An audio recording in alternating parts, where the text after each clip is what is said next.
Good afternoon. Both Linda Darling-Hammond and Morgan Polikoff are national education researchers and academics. Linda Darling-Hammond is currently the Charles E., and I can't pronounce it, Dukaman Professor of Education at Stanford, where she conducts research and policy analysis on issues affecting educational equity and opportunity, including curriculum, assessment, and teaching policy and practices. In 2008, she served as the leader of President Barack Obama's Education Policy Transition Team. Her latest book is The Flat World in Education, How America's Commitment to Equity Will Determine Our Future. She was an early critic of Teach for America and more recently of some education reform policies. She is a pianist and a Scrabble master and has managed to collect 3,800 Twitter followers despite the fact that she has tweeted just 54 times, which says more about her role in the national education discussion than her ability to use social media.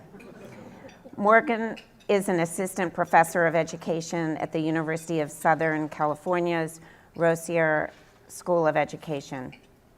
His areas of expertise include K-12 education policy, Common Core standards, and assessment policy. He has investigated teachers' instructional responses to content standards and has critiqued the design of school and teacher accountability systems. More recently, has begun researching textbooks that purport to be Common Core aligned and has found them lacking. He enjoys math, yes, math, and traveling and cooking. He's a presence on Twitter, having now tweeted 22,000 times, no doubt shortly before he came to the front of the room. If there is one thing that they share in common, and I'm sure they share many things, it is a desire to be home in time for a good dinner. So I'll start with Linda. Okay. Well, I'm delighted to be here. I am actually a longtime Marylander before I moved to California, lived in Tacoma Park, and glad to be back in the great state of Maryland. We're charged with thinking a little with you this afternoon about the Common Core and its implementation. And I'm going to start off by giving a framework for that conversation. Morgan and I will go back and forth with each other, and we'll see if the little PowerPoint actually works. So as you know, those of you who are involved in education in Maryland, the Common Core state standards, which more than 40 states adopted, were created with the goal of having fewer standards, more aligned and organized across the grade levels that express higher order thinking skills and really anticipate deeper learning on the part of students. For many states, like my current state of California, there are a large advance on the standards that we had been using previously. And they respond to the changes in the society and the economy that have been tracked by a number of analysts. One of the key things that has been going on for some time is a move towards an economy that is knowledge-based and rapidly changing technologies. The demand for skills that require complex communications and expert thinking has been going up. The demand for skills that are routine, whether they're manual or cognitive skills, has been going down. The kinds of jobs that are now available, about 70% of them require specialized training of some sort beyond high school. So the Common Core is really trying to help organize our work in schools, curriculum, and teaching so that they are much more responsive to these demands in the society and in the economy. As a Stanford professor, I usually don't like to quote professors from Berkeley, Cal Berkeley across the bay. There's usually somebody from Berkeley in every audience. Is there somebody from Cal here? There is, all the way over here. So, but I have to do this because there's a fascinating study going on at Berkeley, which is over time it's been tracking the growth of knowledge in the world. And the authors found that between 1999 and 2003, there was more new knowledge created in the world than in the entire history of the world preceding. At that time, technology knowledge was doubling every 2 years. It's now doubling every year. By the time I finish this sentence, it will probably be doubling every 6 months. And so the ideas that we've had about curriculum, which is that you get the facts that you need kids to know and you divide them up into the 12 years of schooling and you spoon them out every year and then the kids are done, really don't capture what we need for our kids to go into a world where they're going to be working with knowledge that hasn't been invented yet, solving problems that we barely understand with technologies that don't yet exist. So we need kids to be able to learn, and that is one of the frameworks within which the Common Core really does its work. As we think now about college and career readiness, which is now the framework or the goal that many states have put before themselves, and that the federal government has adopted. We understand that in the context I'm describing, students are not entering a multiple choice world, that genuine readiness for 21st century careers in college requires the ability to find and synthesize knowledge and solve and frame non-routine problems and design and produce new products, communicate in many ways. So that's the challenge. If you think about what the Common Core state standards are asking people to do, in mathematics, I think one way to understand the difference is if you pay attention to the verbs in the Common Core standards, where they talk about the fact that students should be able to prove and justify and construct and represent and evaluate and so on, not just calculate. The mathematical practices are about using mathematics in complex ways to get real work done in problems that are not laid out as just something that you see and solve and move on to the next one. It's much more applied and much more complex. In Common Core state standards in English language arts, they call on students to draw evidence from texts, including informational texts, to support analysis and reflection and research. And in fact, research is now one of the standards in the Smarter Balance Consortium on which English language arts will be assessed because it's a very prominent part of the standards. The students are expected to develop and strengthen their writing by pre-planning and revising and editing for specific audiences. They're expected to conduct research projects and synthesize information. So what we've been organizing a lot of instruction around in the era of multiple choice testing, which is finding one answer out of 5 and emphasizing reading much more than writing and the use of evidence, is also part of the change of the Common Core. So the Common Core poses a lot of opportunities, but it also poses a lot of challenges. And every state is encountering both of these, I think, right now. In terms of opportunities, I think many educators believe that it legitimates the pursuit of these higher order thinking skills, what many people call 21st century skills, which have been less emphasized over the last decade and a half. And it may ultimately result in more thoughtful curriculum resources and opportunities for teachers to collaborate around curriculum. Because when you have a common curriculum, as many countries do that are high achieving, that becomes the way in which teachers work together to plan lessons, to revise their work, to do lesson study, research projects around learning. So there is that possibility with the Common Core if it's well implemented. Obviously, the challenges include the fact that it calls for what some people would call new pedagogies. Others might say they're forgotten pedagogies because this is not really new. This kind of teaching was talked about by John Dewey in 1900, and if you want to go back to Rousseau and Socrates, you could locate it even earlier. And we had a lot of work around these pedagogies in the 60s and the 90s, but in fact, under the No Child Left Behind era, much of this kind of work has been forgotten or put aside for a period of time. The tests that emerged since 2002, studies have found very rarely tapped the higher order thinking skills that the Common Core is calling for. It will also call for new forms of assessment. Again, we could say that this is the wheel coming around again, because in the 1990s, a lot of states, including Maryland, with the MISPAP assessments, did develop assessments that aimed at performance and higher order thinking skills and kids' abilities to investigate and inquire and collect evidence and analyze it and report on their findings.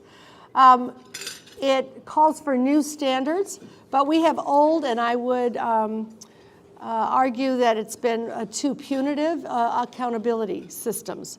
And we can't pour these new standards, the new wine into the old bottles, to use a California metaphor. The new standards will require new accountability, and we're going to talk a little about that this afternoon. That really helps people build the capacity to meet the challenges. And then a final challenge is the time and the resources to understand, adapt, and implement the standards, the professional learning that's needed, the time to try things and to improve them. And the standards themselves have a lot of virtues, but they're not perfect. And they also need to be worked with and improved over time. So the last point I'll make is that there's a huge shift in what people who are involved in curriculum and assessment call the depth of knowledge that are intended to be tapped by the new Common Core standards and the assessments associated with them.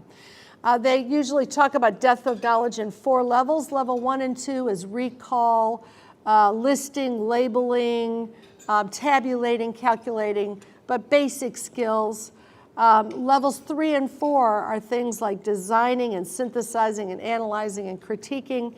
The old tests, a RAND Corporation study found, in the states with the highest standards over the last decade, 98% of the math items were low-level skills and 80% of the English language arts items. So we were not tapping higher-order skills hardly at all. The new tests, Smarter, Balanced, and PARCC, and other performance assessment states are involved in developing, are expected to tap about 60 to 80% of the items at the higher level skills. So it's a major, major shift in the way kids will be expected to demonstrate their learning. What are the controversies? There are controversies over how this Common Core was developed, kind of who owns it. Was it a federal top-down, mandate, or is it a bottom-up state effort? There are controversies about whether the standards are appropriate for all students in all contexts. I would say there are particularly some concerns in the early learning space because the standards are not particularly developmentally organized, and teachers will need to attend to the learning progressions because kids don't develop at the same rate rather than the grade level standards. There are questions about how the standards are being implemented. Are they being implemented with enough care, enough capacity building, enough thought? There are questions about whether the goal is to improve teaching or to blame teachers, because in some states the standards have immediately been attached to tests, which are attached to sanctions for teachers, and in some states for kids and schools as well. And I think the big question around this is how will the tests be used? And I'll simply say that in other countries that have national curricula or state curriculum over many years, they've taken a lot longer, and they have a very different process than we've had with the Common Core. Typically, you have 3 to 5 years that educators are working on revising the old standards and developing curriculum and getting a lot of feedback about it. There's a period of time for trying out elements of it. And then it is integrated into assessments. The assessments don't precede the curriculum. It's standards, then curriculum, then assessments. And in most of these countries, the assessments are not used for denying diplomas to students, for determining how teachers are promoted or paid, or determining whether schools stay open or get closed. So the stakes, there are stakes, but the stakes are not as wide-ranging. And so getting things in the right order, trying to be sure that the Common Core is implemented properly, and that we get the benefits of the standards themselves without the potential negative consequences of not implementing them accurately and jumping too quickly into inaccurate or inappropriate uses of tests associated with the standards is part of the challenge that we have. I'm going to turn this over to Morgan so he can continue the conversation. Thank you. And thank you also for the invitation to be here. I had a really catastrophic travel day yesterday, so I will do my best to stay alert and engaged, but maybe you'll need to ask me some hard questions. So I was tasked with following up Linda's great introduction about the standards with a talk briefly about assessments and accountability policy. And so to start off, I want to echo some of the things that Linda already said and really emphasize what it is that the problems were that Common Core and new Common Core assessments were trying to solve. And I could spend a whole hour talking about the problems with NCLB-era standards and assessments, but just to summarize some of them very briefly, certainly in terms of the content standards that we had in the NCLB-era, obviously we had 50 different sets of standards, and so research showed that they varied pretty dramatically in terms of content. And really this was one of the main impetuses for Common Core, right? The argument that there's not Arkansas math and Oklahoma math, there's just math, and it doesn't really make too much sense to have 50 different sets of math standards. They also varied in quality, so there are all kinds of folks who do ratings of standards quality, and they reviewed some standards as being particularly good and some standards as being particularly bad, and of course your judgment would depend on your criteria there, but regardless, they varied a lot in quality. They were excessively, particularly in mathematics, highly repetitive, broad, and incoherent. So Bill Schmidt, who's a professor at Michigan State University, has done work on this, showing that the math curriculum in U.S. schools is like, he says, like the Missouri River. It's a mile wide and an inch deep. And that was really a defining characteristic of math standards in the NCLB era. And they were excessively procedural. Getting to one of Linda's points about depth of knowledge, the standards in the NCLB era on average were about, so we used a slightly different framework, but we found about 2/3 at the lowest levels of cognitive demand. And I'll contrast that with the tests in a minute. Then in terms of the tests, which as we all know really drive in many ways the instructional responses to the standards, research showed that even though it was required that the tests were to be well aligned with standards, that actually there were considerable areas of misalignment. And so some of the areas of misalignment that we saw were that the tests sampled predictably from the standards year after year. So for instance, there were large swaths of the standards that would go untested and other standards that teachers and everyone would know were going to be tested year after year. And as a consequence, those were the things that teachers tended to focus on. There was actually a really great paper on this issue, and the term that we use is sort of teaching to the test. And this feature of NCLB-era tests really facilitated teaching to the test. We also found that tests in the NCLB-era had really variable proficiency definitions. So you could compare the proficiency cuts as based on state tests to those based on NAEP, the National Assessment of Educational Progress, and the cut scores varied really dramatically. So no state was as high as NAEP proficient, which I think most people would say is probably a very high and possibly too high definition of proficiency. But many states, would be well below NAEP's basic cut score, Mississippi, Tennessee being particular laggards in terms of the rigor of their proficiency cuts. And then the last point that I want to make is that the tests were really even more procedural than the standards. So even with the standards, I said, were about 2/3 at the lower level skills. Then in our analysis, we found that the tests in mathematics were about 80% at these lower level skills. And then when you're talking about a move to Common Core, which is less procedural, it's going to be a huge change to get from the old tests to where we need to be. So this slide is actually borrowed from Linda. She presented it at a meeting I was at a couple weeks ago, and I liked it so much I asked for it. And so what it shows is that, where we were is the leftmost box, right? These traditional narrow assessments, basically all multiple choice tests, mostly focused on, again, procedures and lower cognitive demand tasks.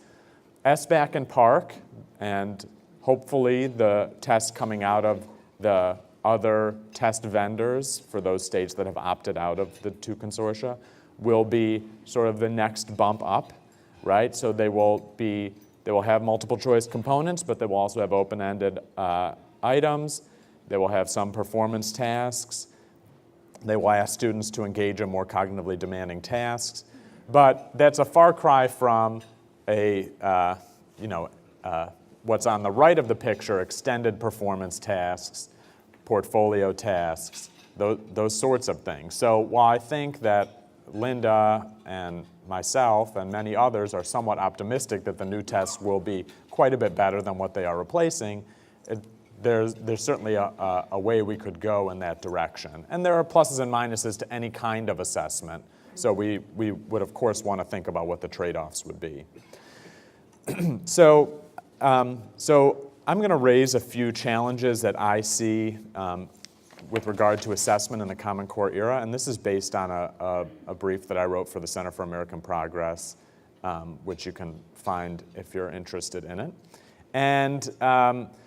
And I think that these are just things to pay attention to, and maybe things that might need action at a state level if a state really wants to stick with Common Core and support its success.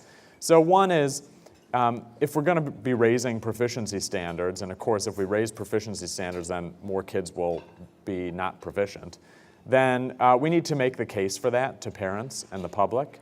And if we believe that it's important for whatever reason, then we need to stick with that decision. I think that you can make arguments for higher proficiency standards. You know, it's sort of one of the main arguments that you commonly hear is that students who are labeled as proficient would get to college and then they would be tracked into a remedial class because actually they weren't well prepared. So I think regardless of your particular beliefs, I think this is actually a really possible flashpoint, particularly I think in middle class, upper middle class places where kids who are proficient before are no longer going to be proficient. Parents will probably freak out, and so I think you need to be proactive about this issue. You're probably already seeing it. The second is ensuring adequate technology. This was discussed a little bit earlier in the day, but schools and districts need technology to do these assessments. That's just the way it is, and so making sure that everyone has it, that it's equitably distributed, and then I think for schools and districts actually making good use of this technology so that it's not just for the purposes of the assessment, but that it's also used for instructional purposes as well. A third challenge is effectively and efficiently scoring more advanced item types. So as we move to these more performance-based tasks, I think most experts would say that to do this really well, you can't really score them by computer. And even if you could, you might not want to because it can actually be a really excellent professional learning opportunity for teachers to be engaged in the scoring of these kinds of tasks. But then there are challenges that come along with this kinds of scoring, such as establishing reliability, et cetera. I think that those challenges can be overcome, but it's certainly something to pay attention to. Another challenge, which came through loud and clear on the earlier panels, and I think probably is actually the most important and most salient one right now, is dealing with this over-testing issue. How much, there's no question that we spend more time on standardized tests than is spent in other countries. There's no question that we are an outlier in terms of testing in every grade. There's also, I think, in my mind, no question that districts and schools have responded to the demands of testing called for by policy and basically said, okay, we'll see your one test and we'll raise you 4. And so as a consequence, a lot of the testing that goes on at the local level is locally decided. And so I think, people need to sit down and really think about what are the most essential tests that we want to spend our capital on. And there's no question that this is an issue. But there also is a predicament here, right? If we want better assessment takes time.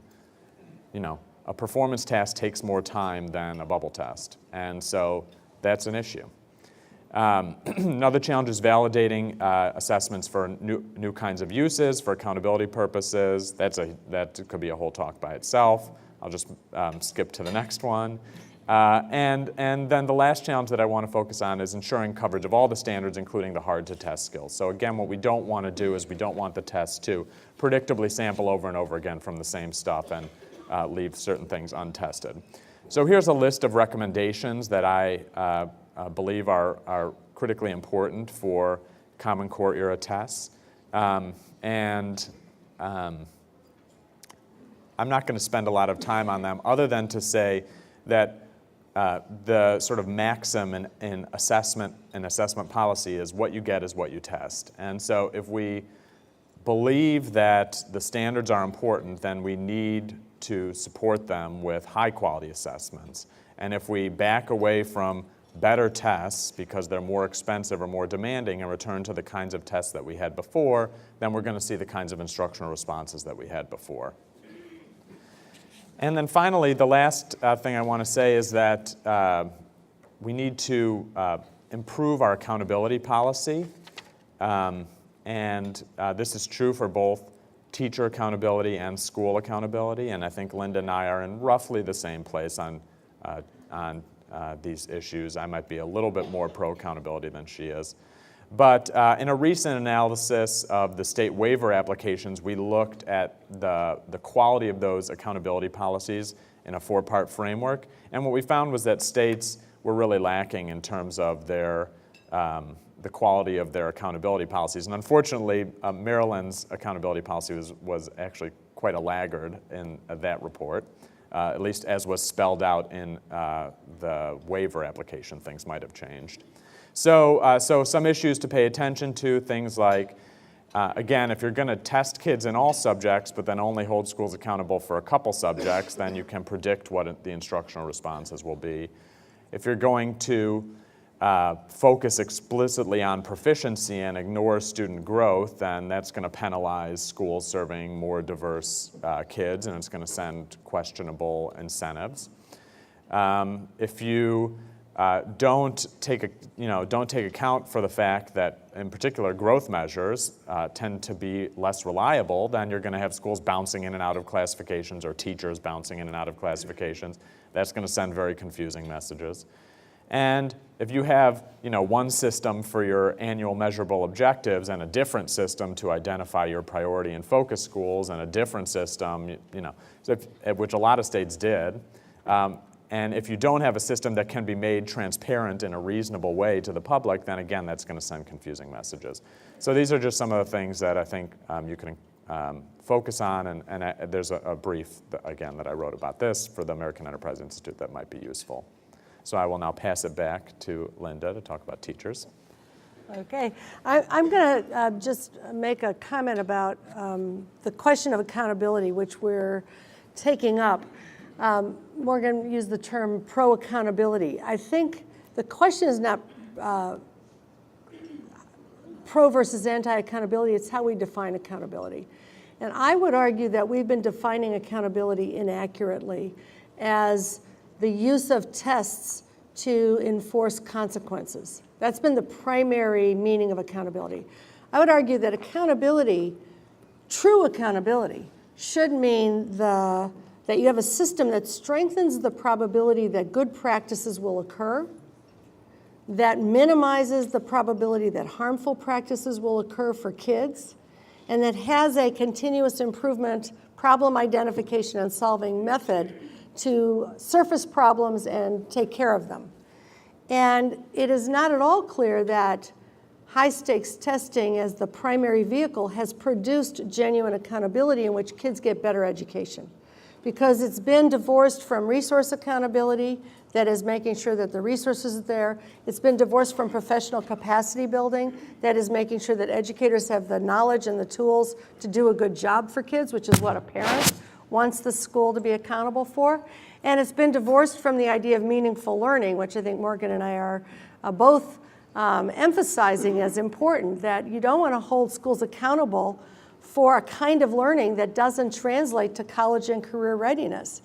And frankly, bubbling in over and over again on multiple choice tests of the kinds we've had have been making kids less ready for college and careers rather than more ready. So you can have a form of accountability that we've been calling accountability that actually makes schools less accountable, less responsible, less effective, rather than more so. So we've got to think about accountability as what actually improves education, and then place tests and assessments and other improvement strategies within that definition.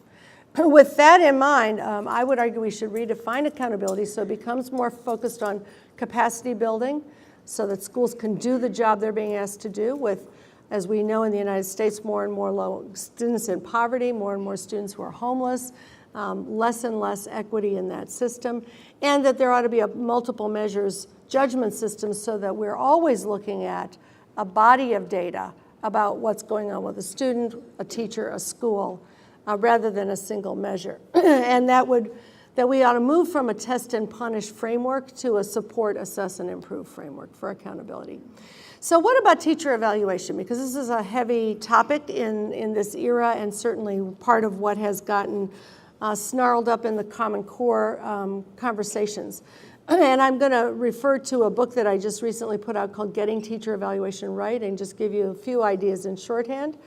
I would say, first of all, that we need multiple measures to reflect practice, not just visits by experts who observe, and they should be standards-based and evaluators should be trained and all of the things that many people have talked about that have not always been the case in evaluation systems. They should also look at what teachers are planning and assigning and student work and what does that look like, and what teachers are doing to support student learning in and outside of the classroom, because effective teachers actually are the ones who grab that student and say, come sit with me at lunchtime. They call the parent and say, we've got to work on this problem together. And they work with colleagues to support school improvement. The collaborative part is very important.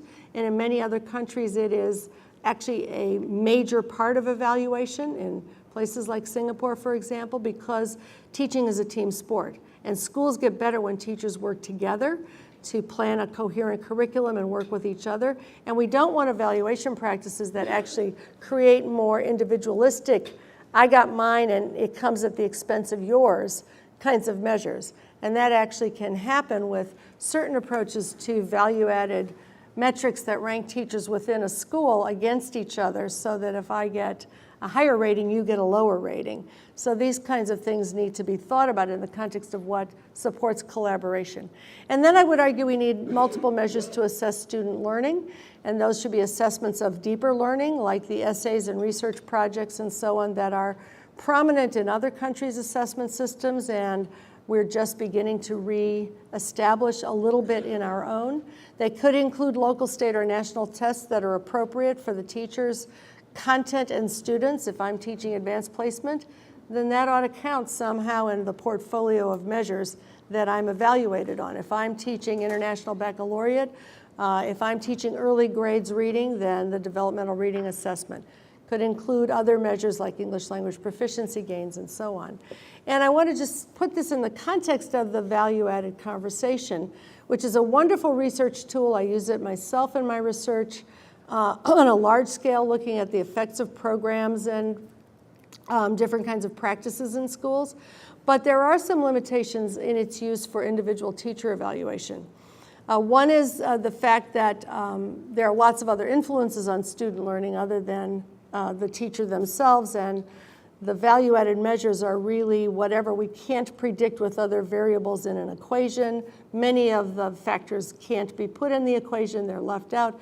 But the other part is that in addition to the fact that the tests are measuring a part of the curriculum, unfortunately under No Child Left Behind, we're stuck with tests that only measure grade level standards, and PARCC will be the same as the test that preceded it. What that means is that any kids who are already achieving below grade level or above grade level, which is a large set of kids. Most kids are not actually at what we call grade level. They're somewhere on a continuum. There are no items on the test to measure the growth of students who are moving along the continuum below or above the grade level. So you can't measure growth on these tests for those students, which is one of the reasons that we get very unstable measures. There are other reasons as well. If you look at the amount of achievement that the teacher contributes to, in this particular analysis, it was about 8% of achievement is accountable through the teacher. Other evaluations would put it anywhere between about 1% and 14%. A large amount of achievement differentials is a function of background factors of the student, other classroom and school factors. And so we're not measuring those in value-added metrics. We're attributing everything to the teacher, even when much of it is other factors. And that is one of the reasons why the value-added estimates are highly unstable. If you take a teacher who's in the top 20% one year, would get an A grade. If we had an A to F continuum, there's a 50% chance that teacher would rank in the bottom half the next year. The same is true for the teachers who may be in the bottom 20% one year. There's a 50% chance that they will rank in the top half the next year, according to analyses that have been done. So it's very unstable, and that's partly because kids change and contexts change. We found in a study we did at Stanford, for example, there was a teacher who represented many teachers who moved from the bottom decile in one year to the top decile in the next year. And I was asked, well, do I study this person for their effectiveness or for their ineffectiveness? Because that was our goal, was to identify teachers and look at the practices of ineffective and effective teachers, but we found that they bounced all over the place in the way that I just described. Well, Maria, this teacher, was teaching in the same high school both years, the same course, English. She was not a beginning teacher. We had already controlled statistically for achievement of students, demographics, English learner status, special ed status, poverty, et cetera. And what we found was that in year one, 60% of her students were new English learners, and in year two, only 5%. And there was also a difference by income and so on. And that shifted her score. We found in general that teachers' ratings, their value-added ratings, were more predicted by the composition of the classroom they taught than by the teacher, him or herself. And many other researchers have found similar results. So what's the solution? We care about student learning. We care about teachers' contributions to student learning. And I would argue that we ought to have a basket of evidence, a collection of evidence for each teacher that comes from a wide array of tools. In Maria's case, given her students, in that first year, she should have been able to use English language proficiency gains for her students, because that was the bulk of her class. She might have used that school used the qualitative reading inventory, which is on a grade K through 12 scale, not a single grade level. She could have used those gains as another indicator. She could have used the improvements in writing in the 9th grade autobiography paper that they gave every year. She could have used school fall and spring scored writing samples and looked at those as a package of things that help us inform teaching and learning in a productive way. So I think that getting value out of value added depends on us integrating evidence of practice with evidence of student learning that comes from many places, locating learning evidence that's relevant to the teacher's curriculum and students that they are teaching, and then focusing in the continuous improvement process on the relationship between what I'm doing and what my kids are doing, rather than having them in separate buckets where we say, here's a score on one thing, here's a score on another thing. We're going to average them together even if they don't look like they go together. And so I think we could be more sophisticated in the way that we think about the evaluation practice so that it enables greater learning.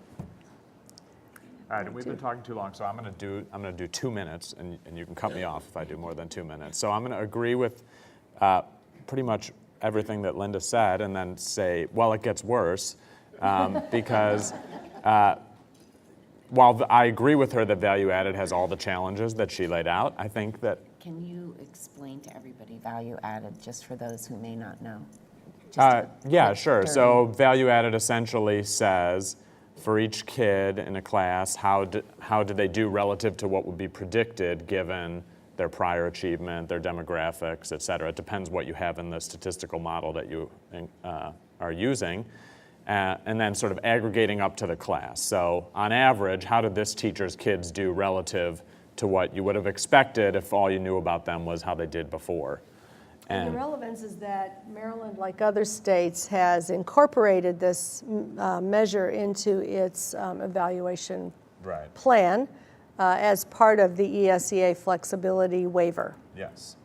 And so value added is one of the measures that states are using in these new, well, you have to give me an extra minute now. In these new multiple measure teacher evaluation systems. And so the other measures that a lot of states are using are these just lost the screen. Okay, these observational measures. So, for instance, the framework for teaching, I don't know what what particular rubric is being used here in Maryland, but there's some rubric. And a lot of states are also using some kind of student survey evidence. And it turns out that we don't actually have as much research on these other measures as we do on value added. Value added, for all its faults, we have decades of research on value added. These observational measures and student survey measures, in particular the survey measures, we just don't have as much evidence on, and what evidence we do have suggests that they have some similar concerns. They're certainly more stable from year to year than value added, but they also tend to bounce around a little bit, in particular for teachers in the middle of the distribution. And we also have some preliminary evidence that some of these measures may also be biased by the characteristics of the students in the classroom. There was a recent report by the Brookings Institute that found that in these observational measures that teachers who taught, for instance, more African American kids got lower scores on these observational measures. Now, I don't know if that means that they were practicing worse instruction or if it means that the rater had some kind of implicit bias against teachers teaching African American students. I have no idea, but that's a concern, and so we need to study these new measures as they are rolled out. And so the point that I want to echo, which I think Linda made, is that no single measure is perfect, but I think most or perhaps all of these measures do provide real information about teacher performance. So some folks say value added is meaningless. I strongly disagree with that. I think the value added does tell you something about teacher performance. I think we have some research that shows that value added predicts long-term outcomes. But no statistical trick is going to solve all of our problems with teacher evaluation. So the idea that you can, standardize a bunch of measures and then take their average and that's going to be your ranking of a teacher, I think is not the right way to think about teacher evaluation at all. But I think that it's very clear that teacher evaluation needs to be improved over what it was, which was basically just a complete waste of time. And so what I would like to see is a system that really is focused mainly on improvement for all teachers, that uses multiple kinds of data, as we've discussed, including data from assessments, that makes it feasible to remove teachers who have clearly demonstrated track records of ineffectiveness over extended periods of time that shouldn't be particularly controversial, and that creates incentives that encourage strong teachers to work in our most challenging settings, that really gets good teachers in front of kids who need them the most. That was maybe 3 minutes, okay? I just want to remind everybody that if you have questions, please write them down on your index cards, and somebody will come around and collect them, I believe. So raise your hands if you have a question that you want submitted. I just wanted to ask, because I know there are a lot of policymakers in the audience and legislators, I wanted to ask the panel a couple of questions.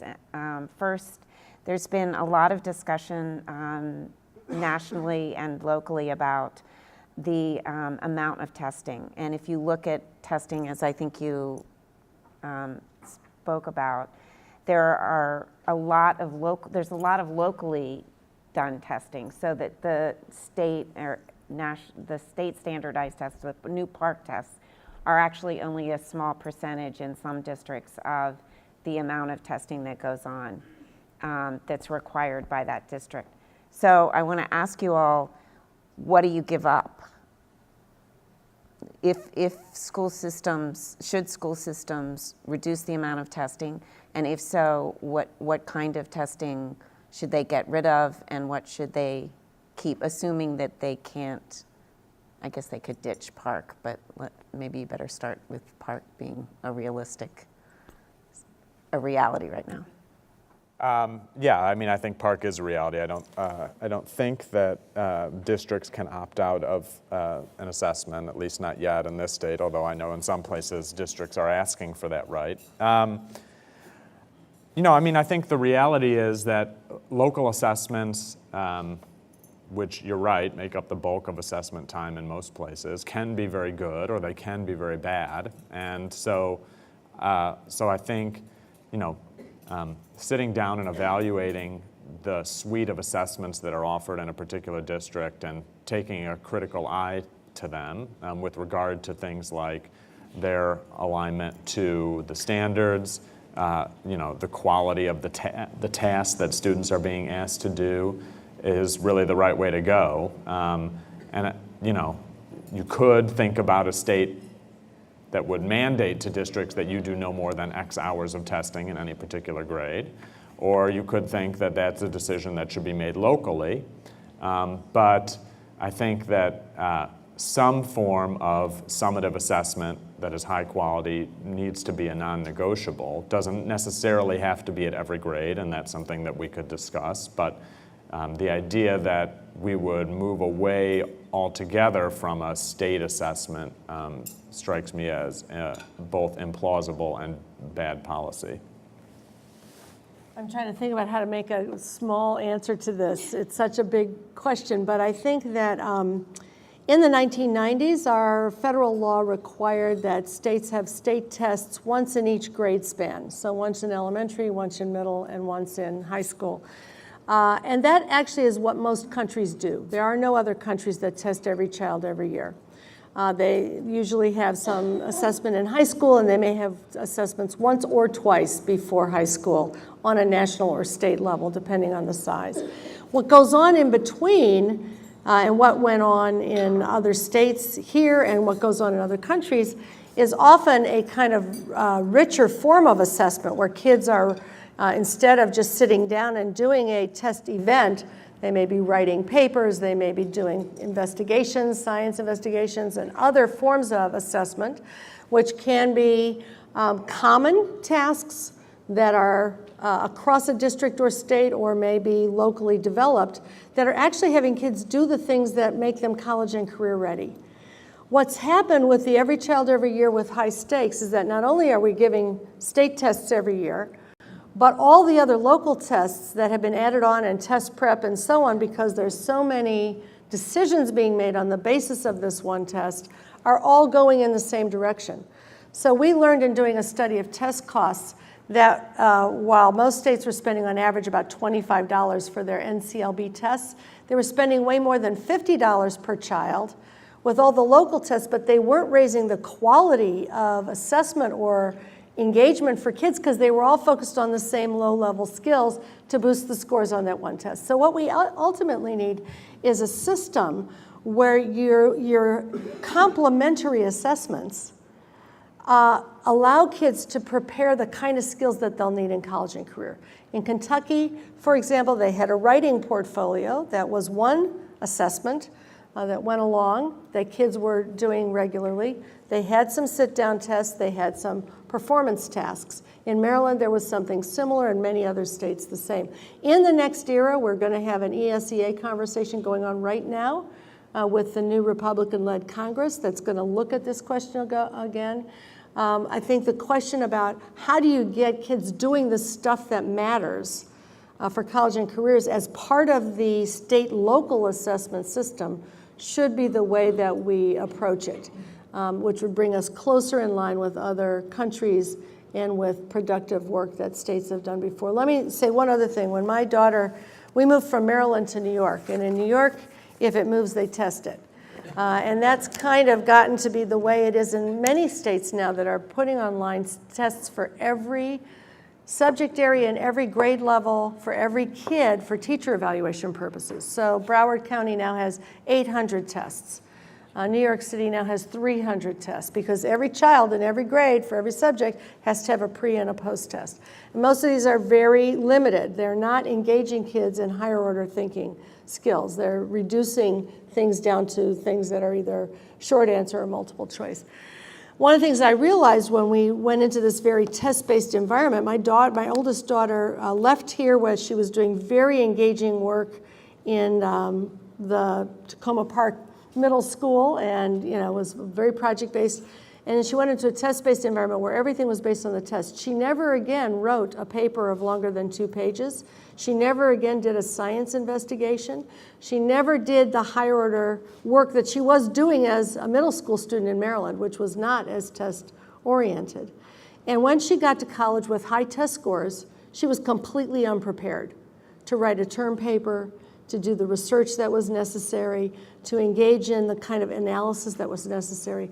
So as we think about the question, we've got to think about what does it really take to be college ready and career ready to work in teams at Google, where you're going to be involved in producing and designing and in analyzing.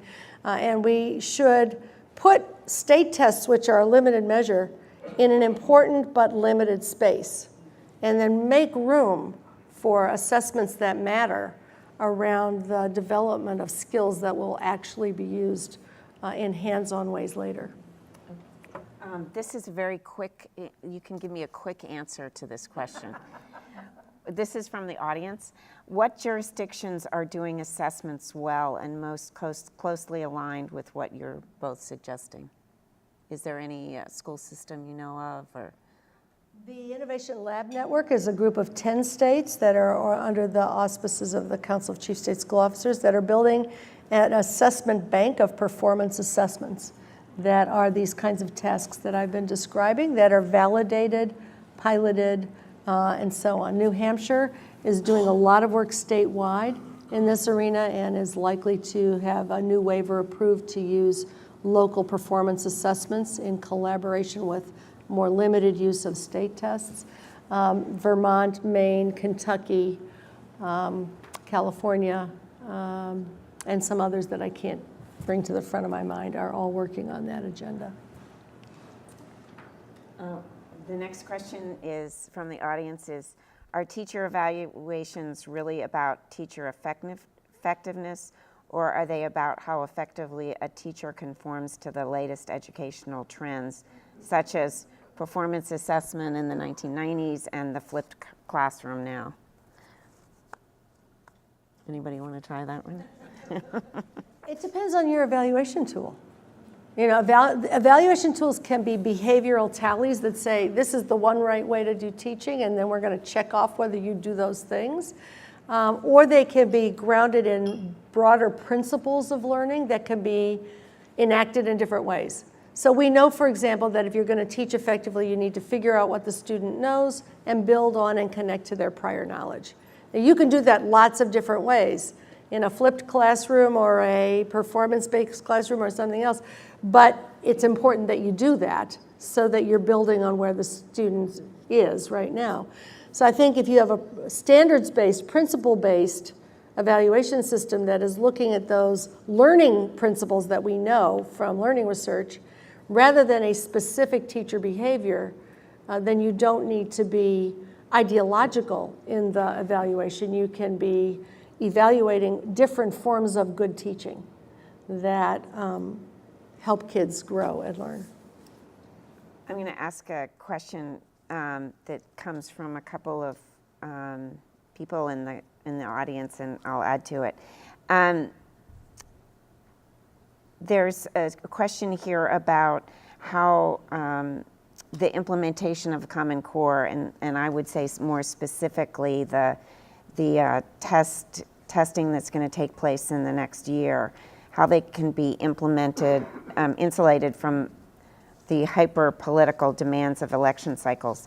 Or I would say in about a year, we're going to get test results from PARCC, and they're likely to be bad, with lots more kids not meeting standards. So how do legislators and school boards cope with, and should they push back against the public that will be demanding that the standards are too high?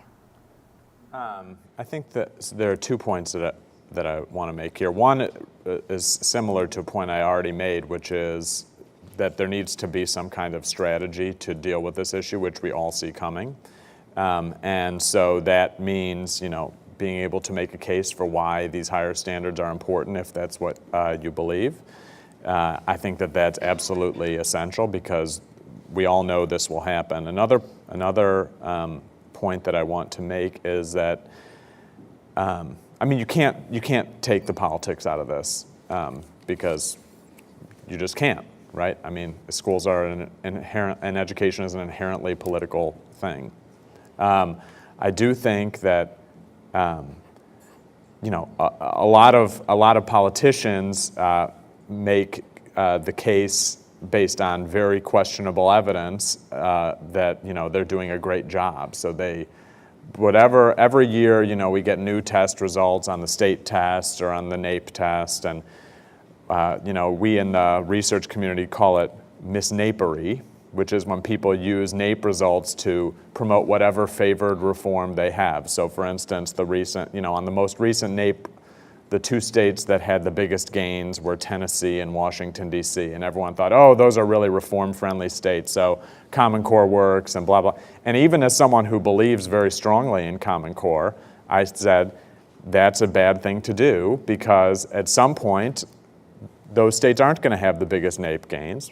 And what you're calling gains aren't gains. It's just, cohort variation. It's not any kind of rigorous analysis. And so, to the extent that we can get folks to be more responsible with their use of evidence and call out the irresponsible uses, I think that that's also a potential response. So I would like to just suggest that in the first couple of years of these assessments, people will want to say percent proficient. First of all, they're going to say percent proficient has to do with who is succeeding, and anyone below that is failing, and they're going to try to say this is the number of kids failing. That's a wrong interpretation. The proficiency cut is not a grade. It is not a grade level measure, number one. Some people will say how many kids are at grade level. It's not that. And it's not going to be accurate to say, well, this percent of kids are failing. It's a metric that indicates a high degree of proficiency in the grade level standards that are being measured. But people shouldn't try to make it a comparison to whatever their metric was before. Secondly, when kids do poorly on these tests, we won't know the reason why. Because a lot of kids are using technology for the first time who didn't have a lot of access to technology. You have little kids who never had to be on a keyboard before, who are trying to figure out how to be on a keyboard. You don't know what it means. If they don't do well on the new assessment in reading, you don't know if that means they can't read, or they couldn't use the keyboard, or they hadn't had the technology, et cetera. There's a whole lot of things around these new assessments that for a period of time are going to be unknown. If somebody does well, you can probably assume that means they know a lot and they also had a lot of the capacity to engage with the test. But if they don't do well, it'll be a while before we work through the onboarding of a whole new technology and so on.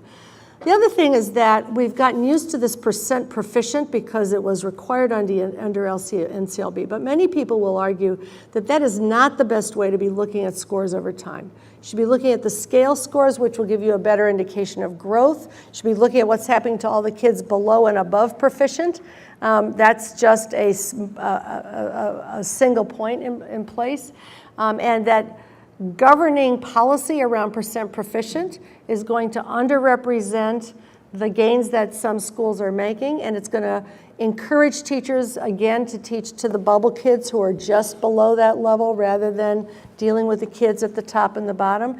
So in California, we are not going to spend a lot of attention on the proficiency level, the percent proficient. We're going to look at scale scores. We're going to look for growth over time. We're going to use it as information. We're not planning to use it in a sanctions-based system so that people can use the test as something to learn from rather than as a hammer to which they are making knee-jerk and often dysfunctional reactions. I just want to echo everything that she just said and also add that I think that education journalists have a very important role to play here as well.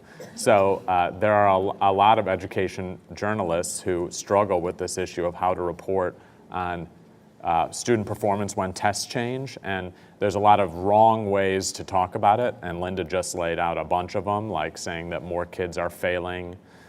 Failing is not an appropriate word to be using with these kinds of assessments. Talking about, performance drops. Well, you can't say that performance drops because you're talking about different tests with different standards. So hopefully, education journalists will do a good job in helping provide clear and accurate information to the public during this transition. I think that that's really, really important.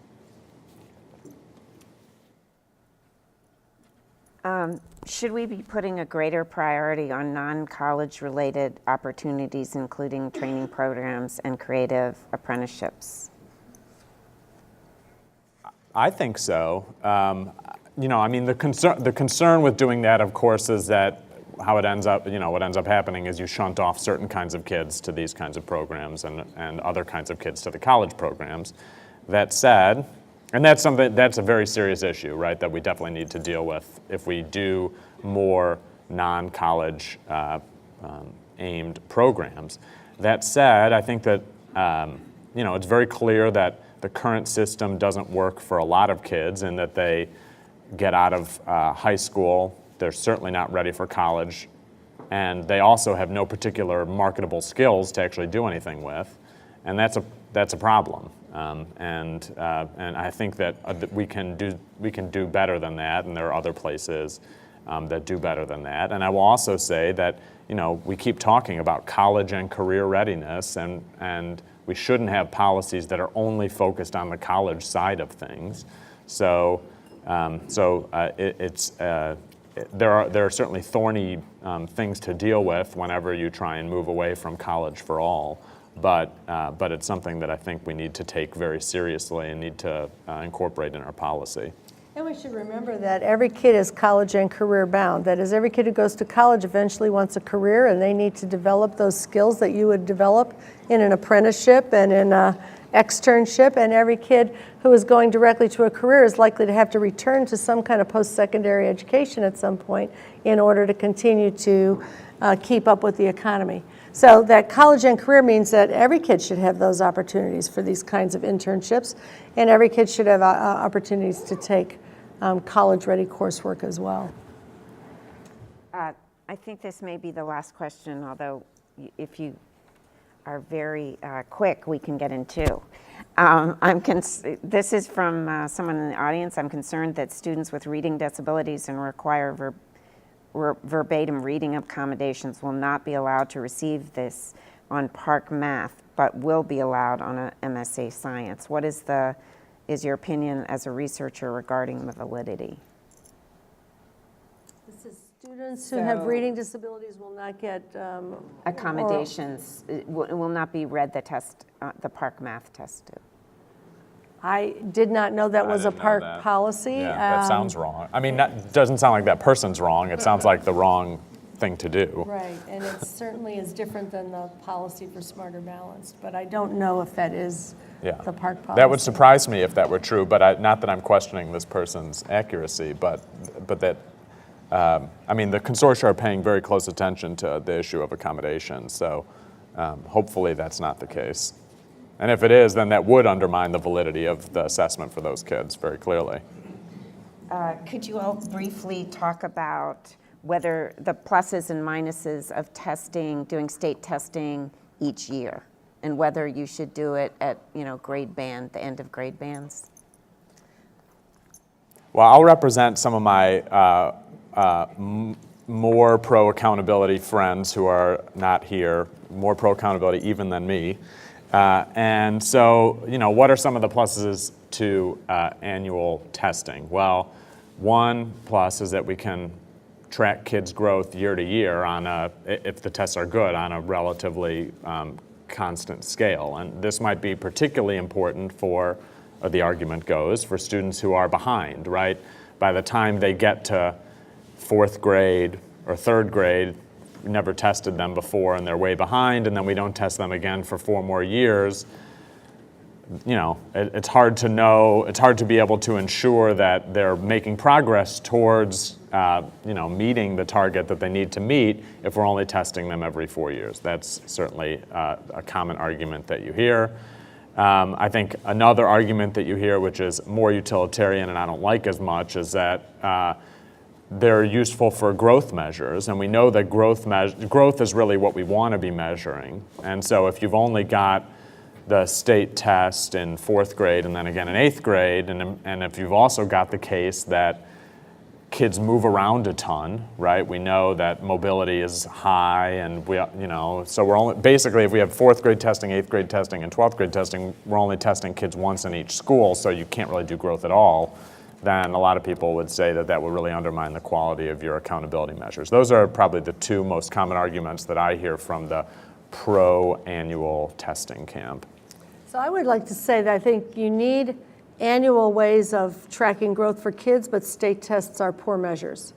And they don't actually track growth because they are only grade level specific, so they aren't measuring growth below and above grade level, which means for 2/3 of the kids, they're not measuring growth. Although and we they could don't change that. We could, but we haven't. Yeah. And some of us tried and we were unsuccessful.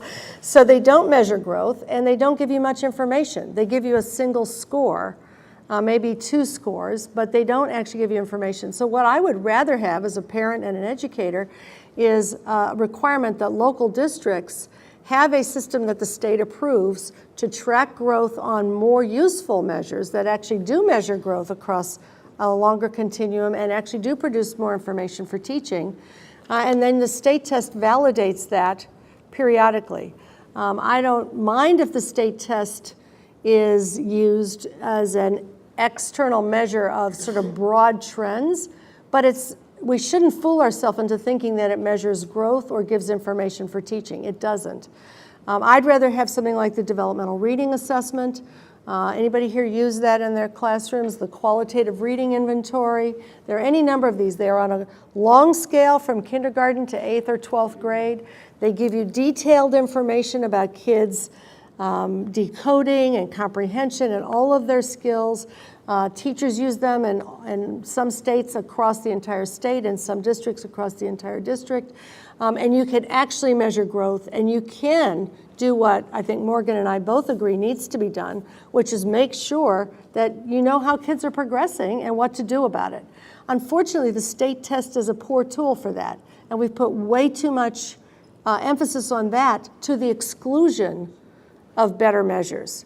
And so I think we need a system where we expect every state to verify that every district has a system to account for and measure growth, and there needs to be a validation of that from a state measure at some periodically. I'm not sure exactly how often, but we do need better tools because we're getting very little traction on actually helping kids and teachers get information that is diagnostic and supportive of tracking growth by putting so much emphasis only on the state test. I think we have to end now, but thank you for listening. And I just want you to know that I've done a lot of interviews with people about Common Core and assessments, and you've just gotten the most precise and easily digestible version of